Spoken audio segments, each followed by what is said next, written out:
नमस्कार दोस्तों, आज हम आपको एक ऐसी पावर ऑफ साइलेंस कहानी सुनाने वाले हैं जिनमें आप जानेंगे कि मनुष्य को कम बोलने की आदत क्यों डालनी चाहिए। हरीश की एक पत्नी थी जो बहुत बोलती थी और वह उसके ज्यादा बोलने से बहुत परेशान था। हरीश को पता चला कि जंगल में एक महात्मा आए हुए हैं। वह अपनी पत्नी को उनके पास लेकर जाता है और कहता है कि मुनिवर, कृपा करके आप इसे समझाए, ये बहुत बोलती है। मेरे माना करने के बाद भी इसका दिन भर इसका मुंह चलता ही रहता है। मैं इसे कितना समझाता हूँ कि कम बोला कर चुप रहना सीख, लेकिन नहीं, और हर बार इसकी वजह से लड़ाई होती है।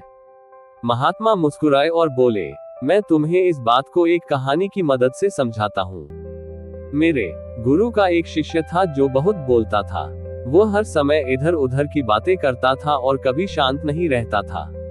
जब वह दान लेने के लिए जाता तो हर घर से एक नई कहानी लेकर आता और आश्रम के दूसरे शिष्यों को सुनाता और एक शिष्य की दूसरे से बुराई करता, चुगली और दूसरों के सामने अच्छा बनने का प्रयास करता और खुद के मुंह की तारीफ करता रहता और हमेशा खुद को गुरु के सामने सबसे बुद्धिमान और उत्तम साबित करने का प्रयास करता। वह खुद को सभी शिष्य से बड़ा मानता था। उसका कहना था कि मैं एक अमीर घर का बालक, अगर मैं चाहता तो एक आरामदायक और सुविधाओं से भरा जीवन जी सकता, लेकिन मैं वह सब छोड़कर यहाँ आ गया क्योंकि मुझे खोज करना, खुद को जानना है, जीवन को जानना है। एक दिन गुरु ने आश्रम के सभी शिष्यों को बुलाकर कहा, आप सभी को अगले 1 महीने के लिए कोई ना कोई संकल्प लेना होगा। इससे आपकी संकल्प शक्ति मजबूत होगी और आप में आत्मशक्ति का संचार होगा। आप सभी अपने सामर्थ्य के अनुसार कोई भी संकल्प ले सकते हैं, और यदि 1 महीने से पूर्व आप में से जिसका भी संकल्प टूट जाएगा तो वह अपनी पुरानी दिनचर्या में वापस आ सकता है। सभी शिष्यों ने अपनी शक्ति के अनुसार संकल्प लिए और गुरु को अपने संकल्प के बारे में बताकर वहां से चले गए। लेकिन वह शिष्य जो खुद सबसे अलग दिखाना चाहता था, वह सीधे गुरु की कुटिया में पहुंच गया और बोला, मैं कोई छोटा मोटा संकल्प नहीं लेना चाहता, बल्कि खुद की ही जैसे एक और महान संकल्प लेना चाहता हूँ। कृपया आप ही बताएं मुझे क्या संकल्प लेना चाहिए। उसकी यह बात सुनकर गुरु मुस्कुराए बोले, क्या तुम मेरे द्वारा दिए संकल्प को पूरा कर पाओगे? क्या तुम्हारे लिए उसे पूरा करना संभव होगा? शायद नहीं, वह तुम्हारे लिए संभव नहीं। तुम उसे पूरा नहीं कर पाओगे। जरूरी कामों के लिए ही कुटिया से बाहर निकलता, बाकी सारे समय कुटिया के अंदर ही बैठा रहा। 15 दिन बीत चुके थे और आश्रम के लगभग सभी शिष्यों का संकल्प अब तक टूट चुका था, लेकिन उसका संकल्प अभी भी जारी था। संकल्प लेने के बाद से अब तक उसने एक शब्द भी नहीं बोला। सारा आश्रम हैरान था कि इतना बोलने वाला इंसान चुप कैसे हो। 15 दिन बीतने के बाद वह दोबारा अपने गुरु के पास गया और लिखकर बताया है, गुरुदेव, मैं बाहर से तो चुप हूँ, लेकिन मेरे भीतर बहुत सी आवाज है, बहुत सी चीख पुकार और शिकायतें हैं। अंदर ही अंदर बात करता रहता हूँ। मेरा मन तरह तरह के प्रश्न पूछता है। मैं बाहर से जितना मोर, भीतर से उतने ही शोर शराबे से भरा हूँ। क्या इस तरह संकल्प अभी भी है? गुरु ने कहा, हाँ, तुम्हारा संकल्प अभी भी जारी है, लेकिन जब तक लोगों की यह आवाज तुम्हारे कानों में पड़ती रही, तुम्हारा मन बोलना रहेगा, क्योंकि इसे तो आदत है। तुम भले ही बाहर से चुप रहो, लेकिन तुम अंदर ही अंदर बोलते रहोगे।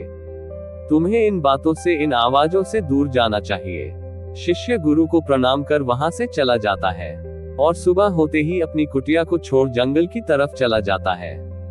कई दिन बीत जाते हैं, संकल्प का समय भी पूरा हो जाता है, लेकिन शिष्य लौटकर नहीं आया। आश्रम में सभी को डर था कि कहीं जंगली जानवर ने उसे खाना लिया हो। इस बीच ढूंढने की बहुत कोशिश की गई, लेकिन वह कहीं नहीं मिला। गुरु भाइयों ने मान लिया था कि जंगली जानवरों ने उसे अपना शिकार बना लिया है, लेकिन गुरु को ऐसा नहीं। एक दिन आश्रम का एक अन्य शिष्य गुरु के पास आया और बोला, गुरुदेव, हमारे उससे अधिक बोलने वाले भाई के साथ क्या हुआ होगा? क्या जानवर उसे मार दिया होगा? गुरु ने कहा, हो सकता है कि जानवरों ने उसे अपना शिकार बना लिया हो, लेकिन उसके न लौटने की एक दूसरी वजह भी हो। शायद उसे वह मिल गया है जिसके लिए वह गया था। फिर शिष्य ने पूछा, गुरु, इतना हानिकारक होता है? गुरु ने बोला, कहा, इंसान के जीवन के बहुत सारे दुखों में से एक दुख भी है कि वह कभी चुप नहीं रह सकता। हमेशा कुछ ना कुछ बोलना ही रहता है। सिर्फ हमारे बोलने के कारण हमारे आधे से ज्यादा दुख पैदा होते हैं। हम में से कोई भी चुप नहीं रहना चाहता, हम बस सामने वाले को सुना देना चाहते हैं। जो भी हमारे मन में है सब निकाल कर उसके मन में बैठा देना चाहते हैं। उसे समझा देना चाहते हैं कि देख तू गलत है और मैं सही। इस तरीके से सुनने और सुनने का ये काम जिंदगी भर चलता रहता है, जिनको अनुभव किया जा सकता है, जिनमें आनंद को प्राप्त किया जा सकता है। लेकिन ना समझ में हम अपना समय, अपना जीवन, अपनी समझ और सबसे महत्वपूर्ण और कीमती पल जो जिया जा सकते हैं, ये सब खो देते हैं। लेकिन इसके बदले हमें मिलता क्या है? सब कुछ व्यर्थ और बर्बाद हो जाता है। शिष्य ने पूछा, तो फिर इसका समाधान क्या है? गुरु ने कहा, पूरी जागरूकता के साथ अपने विचारों को देखना, यही एकमात्र तरीका है। सारी मानसिक समस्याओं का वर्तमान में रहकर चिंतन करना, पूरी जागरूकता के साथ अपना काम करना जिंदगी में चमत्कारिक बदलाव ला देता है। उसके बाद वह शिष्य गुरु से अपने प्रश्नों का उत्तर पाकर उनको प्रणाम करके वहां से चला गया।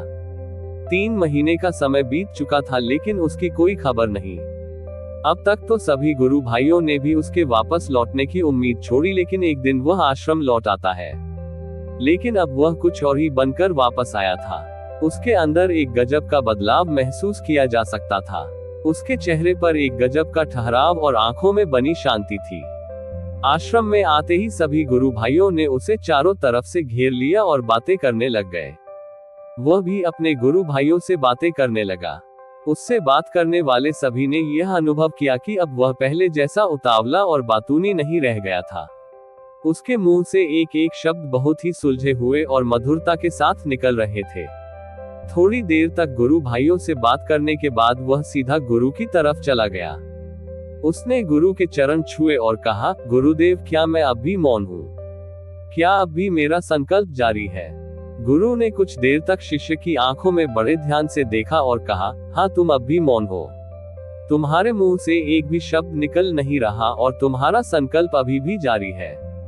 शिष्य ने कहा, गुरुदेव, जब मैं आश्रम से गया तो मैं मुंह से तो चुप था, लेकिन मेरे अंदर बहुत सी आवाजें थी। मन में बहुत से प्रश्न थे और वह बंद नहीं हो रहे थे। तो मैं जंगल में चला गया इस उम्मीद से कि वहां मुझे शांति मिलेगी और मेरे मन की बकबक कम हो जाएगी। लेकिन मैं जितना एकांत में जाता गया, मेरे अंदर की आवाज उतनी ही तेज होती गई। मेरे भीतर की पुरानी से पुरानी आवाज मुझे सुनाई देने लगी। तब जाकर मैंने महसूस किया कि मैं कितना गलत कर रहा था। जब मैं अपने परिवार वालों, दोस्तों को और गुरु भाइयों को बुरा भला कहता था, तो उस समय मुझे लगता था कि मैं सही कह रहा हूँ।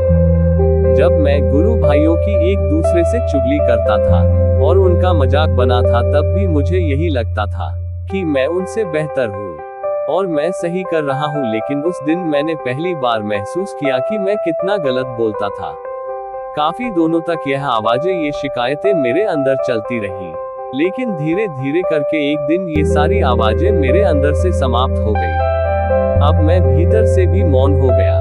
उस घने जंगल में बाहर से कोई बोलने वाला था और ना ही भीतर कोई आवाज बची थी। और मैं उस दिन पहली बार मौन का सही अर्थ समझा। मेरे चारों तरफ बहुत शांति थी, हालांकि अभी भी कुछ आवाज आ रही थी जो पहले भी आई थी, लेकिन मैं उन्हें सुन नहीं पाता था। पर अब वह सभी आवाज मुझे स्पष्ट रूप से सुनाई दे रही थी। हवा के चलने की आवाज, चिड़ियों के चहकने की आवाज और पानी के बहने की आवाज, ये सभी आवाजें मैंने पहली बार पूरे होश पूर्वक सुनी अपने चारों तरफ। इतनी शांति मैंने पहले कभी महसूस नहीं की थी। तो इस शांति को भंग करने के लिए मैंने पहली बार अपने मुंह से कोई शब्द निकाला।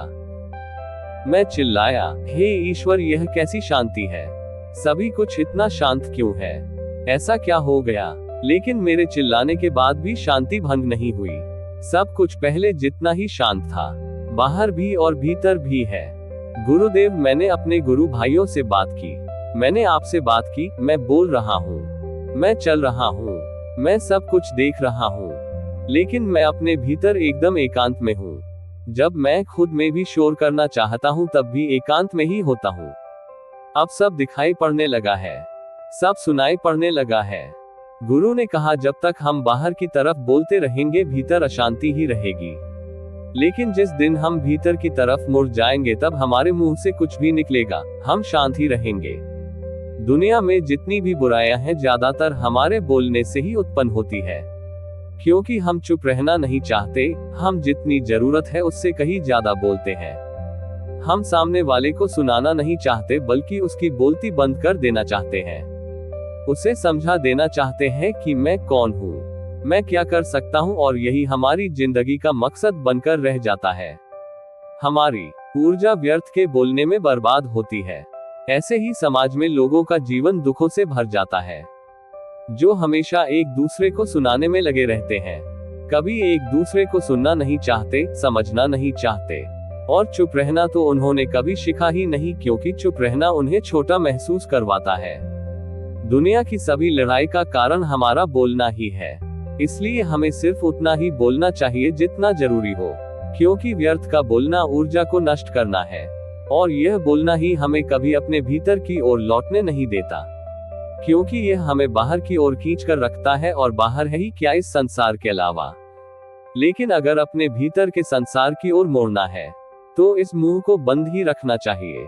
इसीलिए जितने भी बुद्ध हुए, आत्मज्ञानी हुए, वह सभी एकांत की और भागे ताकि उन्हें ज्यादा ना बोलना पड़े, ज्यादा सुनना पड़े। वह एकांत में रहे और शांत रहे, इसीलिए आसानी से भीतर की यात्रा कर पाए। लेकिन अगर कोई चाहे तो इस संसार में रहकर भी एकांत में रह सकता है, शांत रह सकता है, लेकिन इसके लिए उन्हें अपनी ऊर्जा बचानी होगी, जिसे वह अब तक अपने व्यर्थ के शब्दों में बर्बाद कर रहे थे। दोस्तों, इस कहानी की सीख यही है कि व्यर्थ का बोलना ऊर्जा को नष्ट करना है। ज्यादा और व्यर्थ बोलना ही हमें अपने भीतर की ओर लौटा नहीं देता, क्योंकि यह हमें बाहर की ओर झुकाए रखना है, और जिन्हें भीतर की यात्रा करनी है उन्हें अपने मुंह को बंद ही रखना चाहिए। मुझे उम्मीद है कि आपको ये Buddhist story on power of silence कहानी पसंद आई होगी। धन्यवाद।